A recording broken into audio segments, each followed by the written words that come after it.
우주가 138억 년 전쯤에 빅뱅으로부터 출발해요. 그리고 우주의 시공간이 점점 계속 팽창합니다. 계속 팽창할 땐 시간이 과거에서 미래로 흐릅니다. 그러면 우주의 팽창이 먼 미래에 멈추고 우주가 다시 수축하게 되면 어떻게 될까요?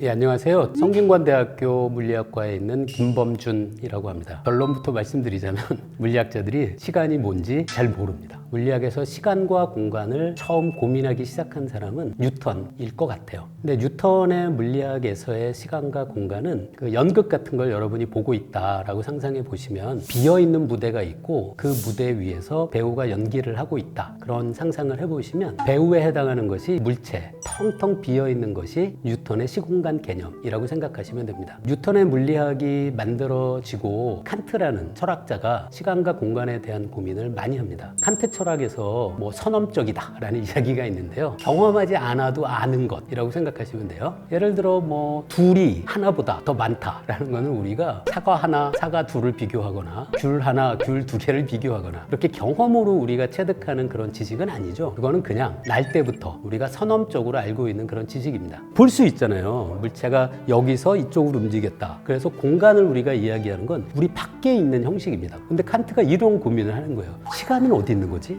우리는 어느 누구도 시간을 볼 수 없잖아요. 칸트는 시간은 선험적 직관 형식 중에 내적인 형식이라고 얘기해요. 우리 마음속에 있는 형식이라는 거죠. 칸트와 뉴턴의 시공간은 물체하고는 상관없다는 거예요. 물체가 있어도 없어도 항상 존재하는 어떤 물체의 운동을 기술하는 형식이다. 그게 바로 뉴턴과 칸트의 시공간 개념입니다. 이 뉴턴과 칸트의 시공간 개념이 이후에 급격한 변화를 하게 됩니다. 그 계기를 만든 사람이 위대한 물리학자 아인슈타인입니다. 상대성 이론이 두 개가 있거든요. 하나는 특수 상대성 이론이고요. 두 번째가 일반 상대성 이론입니다. 특수 상대성 이론이 우리에게 알려준 것은 움직이는 사람의 시간은 가만히 정지해 있는 사람의 시간보다 더 느리게 가고 움직이는 사람이 얼마나 빨리 움직이느냐에 따라서 시간과 공간이 자체가 달라질 수 있다는 것이 아인슈타인의 특수 상대성 이론의 결과죠. 이후에 아인슈타인은 일반 상대성 이론을 만들어요. 질량이 있는 물체가 있으면은 그 물체 주변에 시간과 공간이 변형이 된다라는 것이 아인슈타인의 일반 상대성 이론의 가장 중요한 결과예요. 그 일반 상대론에서 우리에게 알려준 가장 놀라운 결과 중에 하나가 바로 블랙홀의 존재인데요. 블랙홀이 있게 되면 그곳에서 시공간이 극단적으로 변형되게 됩니다. 그럴 때 블랙홀이 특이점을 갖는다라는 것이 바로 그런 의미죠. 정지해 있는 내가 움직이는 관찰자를 보면 그 움직이는 사람의 시계가 정말로 느리게 가거든요. 이게 특수상대성 이론의 효과인데요. 두 거울이 있어요. 아래에서 출발한 빛이 위 거울에 닿고 다시 아래로 내려온다라고 생각해 보세요. 일단 레이저 불빛을 쏘면 정지해 있는 우리가 보고 있는 거울은 그 사이에 빛이 계속 왔다 갔다 이렇게 왔다 갔다 합니다. 그런데 이 거울을 제가 들고 있고 여러분은 정지해 있는데 제가 이쪽으로 거울과 함께 이렇게 움직인다라고 생각해 보세요. 그러면 거울하고 저는 같이 움직이잖아요. 저는 여전히 왔다 갔다 하는 걸 봐요. 근데 여러분이 보면 거울 사이를 왔다 갔다 하는 빛이 어떻게 움직일까요? 빛이 이렇게 갔다가 이렇게 가죠. 거울에서 출발한 빛을 여러분은 지그재그로 움직이는 걸 봅니다. 저는 정지한 거울에서 왔다 갔다 하는 것을 보게 되고요. 그런데 아인슈타인의 특수상대성 이론에선 누가 봐도 빛의 속도는 다 똑같다라고 얘기해요. 문제는 여러분이 보면 거울이 옆으로 움직이니까 빛이 지그재그로 움직이면서 더 먼 거리를 이동하죠. 거리는 먼데 속도는 똑같아요. 그럼 어떻게 될까요? 거리는 속도 곱하기 시간이거든요. 빛이 움직이는 시간이 더 길어져야 되는 거죠. 시속 100으로 가는 기차에서 공을 시속 100으로 던지면 제 눈에는 공이 시속 100으로 가고 멈춰있는 사람이 보면 시속 200으로 앞으로 가잖아요. 근데 빛은 그게 아니라는 거예요. 누가 봐도 똑같다는 거예요. 이게 우리 상식하고 정말 다른 결론이에요. 빛의 속도로 가는 기차 안에서 불빛을 앞으로 쏘면 제 눈은 빛이 C라는 속도로 가는 걸 봐요.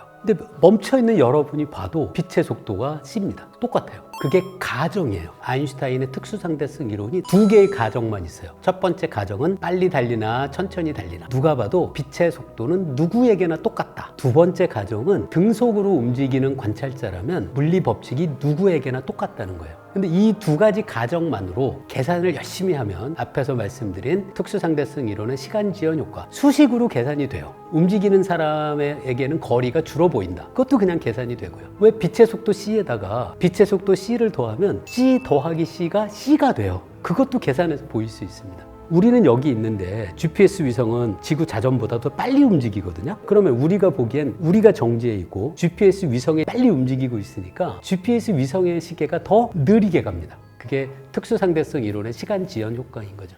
시간이 흐른다라고 모두 다 이야기하잖아요. 여러분 혹시 시간이 흐르는 거 보신 적 있나요? 물이 흐르듯이 시간이 이렇게 흐르는 걸 보신 적이 있는지 생각해 보시면 어느 누구도 시간이 흐르는 걸 본 적이 없습니다. 우리는 시계바늘이 째깍째깍 하면서 움직이는 것을 보면서 흰머리가 늘어나는 걸 보면서 무언가가 변하는 것을 보면서 시간이 흐른다라고 이야기하는 거지, 시간의 흐름 자체를 우리는 단 한 번도 본 적이 없습니다. 계산과 이론의 편의를 위해서 도입한 것이지 시간은 사실 어쩌면 존재하지 않는 것일 수도 있습니다. 그런데도 불구하고 시간이 흐르는 것은 알고 있습니다. 우리가 시간은 항상 과거에서 현재를 거쳐서 미래로 흘러요. 우린 단 한 번도 시간이 미래에서 현재를 거쳐서 과거로 흐르는 것을 본 적은 없습니다. 그럼 시간은 왜 한 방향만 있을까? 세 가지 정도의 시간의 화살 문제에 대한 제한이 있습니다. 그 중에 양자역학을 따르는 물리 현상은 측정하거나 관찰하고 나면 물체의 양자 상태가 급격히 다른 상태로 변합니다. 예를 들어 어떤 입자가 측정하기 전에는 왼쪽에 있을 수도 있고 오른쪽에 있을 수도 있어요. 어디에 있는지 모릅니다. 가능성으로만 존재해요. 그런데 제가 그 입자의 위치를 측정하는 순간 그 입자는 왼쪽이 있거나 아니면 오른쪽이 있거나 두 가능성 중에 하나가 현실로 구현되죠. 그런데 이런 양자역학적인 측정을 생각해 보시면은 거꾸로 물을 수가 없어요. 한번 측정하고 나면 측정하기 전의 상태로 갈 수가 없습니다. 그래서 양자역학의 측정 때문에 시간의 방향성이 생기는 것이 아닐까라는 제안이 있습니다. 두 번째, 우주론적인 시간의 화살이라는 개념이 있습니다.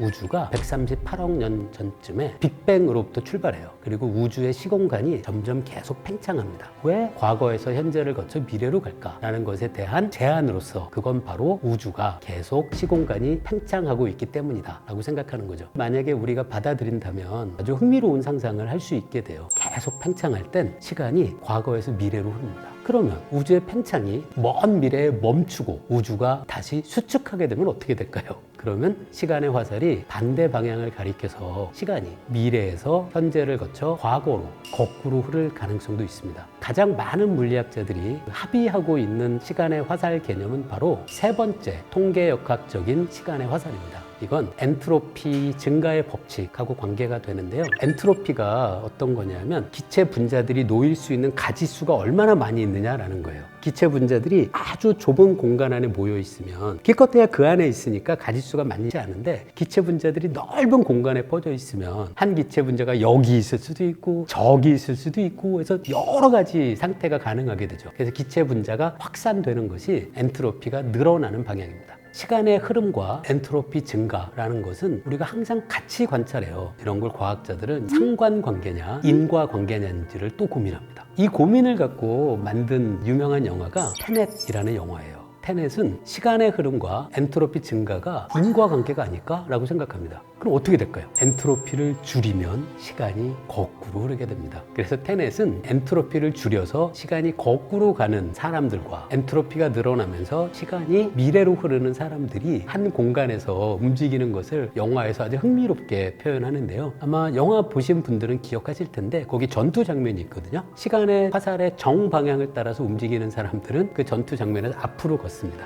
엔트로피가 감소하면서 시간이 거꾸로 흐르는 세상에 살고 있는 사람들은 그 영화 장면에서 뒤로 걷습니다. 그 앞으로 걷는 사람과 뒤로 걷는 사람이 함께 존재하는 그런 전투 장면을 이 테넷에서 재밌게 표현하고 있기도 해죠. 집에서 여러분이 라면을 끓였어요. 라면이 보글보글 끓고 있는 곳에서 만들어진 라면 냄새가 방 전체로 퍼지잖아요. 엔트로피가 줄어든다는 얘기는 뭘까요? 방 전체에 퍼져 있는 라면 냄새가 그 라면 끓고 있는 냄비 쪽으로만 점점 모이는 거예요. 더 퍼지진 않고. 그래서 외부에서 아주 적극적으로 개입하지 않는다면 엔트로피가 거꾸로 줄어드는 현상을 만들어내는 것은 정말 어렵습니다. 타임머신을 이용해서 미래로 가는 건 얼마든지 가능합니다. 미래로 간다는 게 무슨 뜻인가를 생각해 보세요. 지금 우리 가만히 이 자리에 있어도 미래로 가고 있습니다, 우리가. 하지만 타임머신을 이용해서 미래로 간다라고 할 때 우리가 궁금한 건, 나는 시간이 1년밖에 안 지났는데 나를 뺀 모든 사람은 시간이 10년이 지났다라고 하는 걸 이야기하는 거죠. 타임머신으로 우리가 미래로 여행할 때는 사실 둘을 비교하는 겁니다. 다른 모든 사람보다 내가 미래로 더 빨리 갈 때, 그때를 미래로 여행한다라고 이야기하는 거죠. 그런데 미래로 가는 시간 여행은 얼마든지 가능합니다. 됩니다. 움직이는 사람은 시간이 더 느리게 가잖아요. 그걸 이용하면 돼요. 아주 간단합니다. 엄청나게 빨리 엄청나게 먼 곳에 갔다가 다시 돌아오세요.